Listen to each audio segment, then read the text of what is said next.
although present-day South Korea is a thriving hub of trade, iconic pop culture, and compelling history.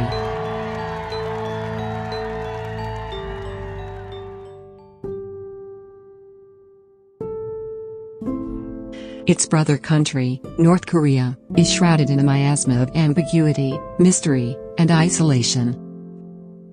Dim threats of nuclear war hover on the horizon of diplomacy between the two nations. Apathy and empathy circulate alike among young and old Koreans, while the rest of the world tastes bitter fear of what the future will bring from the Korean peninsula. In the midst of such national and international tension, it is difficult to remember that only a little over 70 years ago, these two polarized countries were one. But in Cranes, a short story of the effects of the Korean War on a small rural village north of the 38th parallel, acclaimed writer Hwang Sun-won reveals the profound power of hope. How, in the midst of terrible violence and polarization of friends, family, and nation, unity of mind and country is always an undying dream. The story depicts two childhood friends, Tokshi, a hard-working farmer, and Song-sum, who escaped from the north to the south during the war.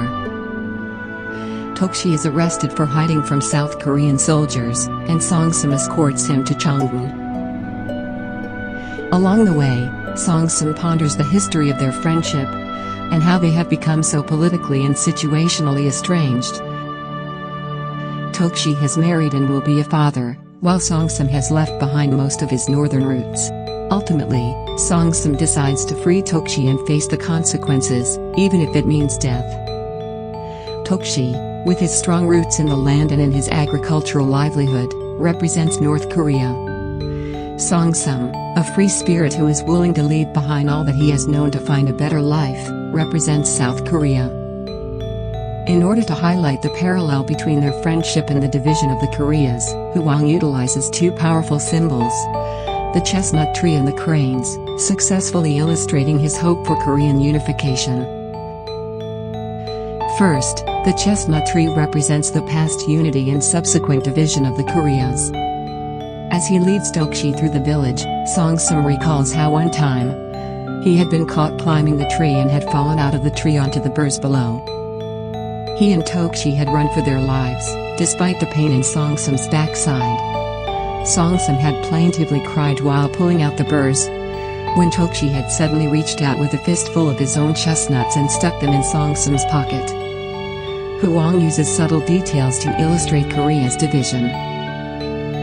When Song-sum climbs the tree, and Tokshi stays on the ground, the situation represents how both Koreas had pushed themselves towards completely different ideologies. Hwang skillfully shows their polarization by evoking the contrast of going skyward, or staying on the ground. In addition to this contrast, he represents the deep pain induced by the division of the Korean peninsula and the ensuing war through Song-sum's fall to the ground onto the burrs. He underscores how the two countries had essentially fallen away from one another, only to be afflicted by the suffering of breaking an age-old mental, emotional, and national unity.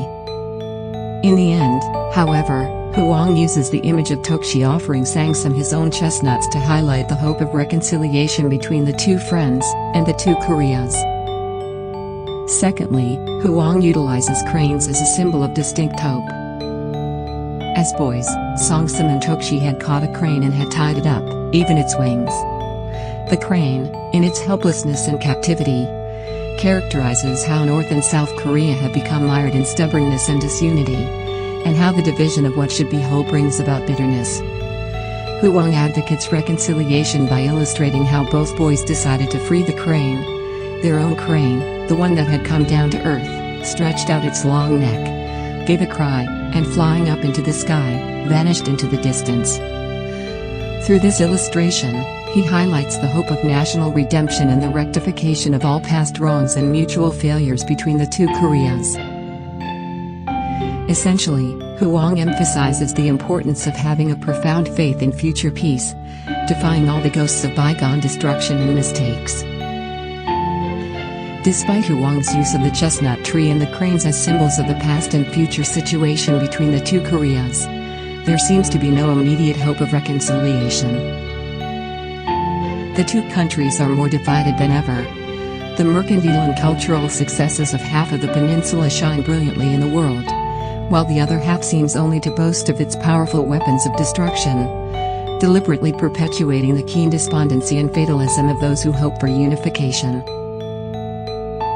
However, Huang does present a realistic view of the situation.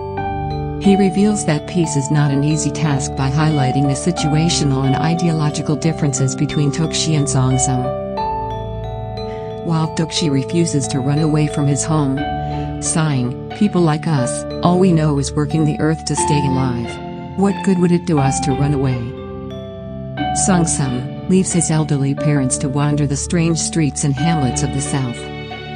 Through this, Huang reveals how polarized the North and South are in their ideologies and ambitions. However, Huang's objective through this short story is to show the power of hope. Even while signifying the differences between Toqi and Songtsum and North and South Korea, he suffuses the story with hope of future reconciliation between both countries. He reveals that, although the dream of unification, pounding in each fervent Korean heart, seems to be lost in the quagmire of harsh reality and present despair, hope is a candle that will never be extinguished by darkness. Indeed, Huang plants the seed of hope in the soil of tomorrow, even if the world only sees what is broken, and not what can be made whole. One day, a unified Korea will go soaring through the clear autumn sky and remain unified in thought, in blood, at heart, and in spirit.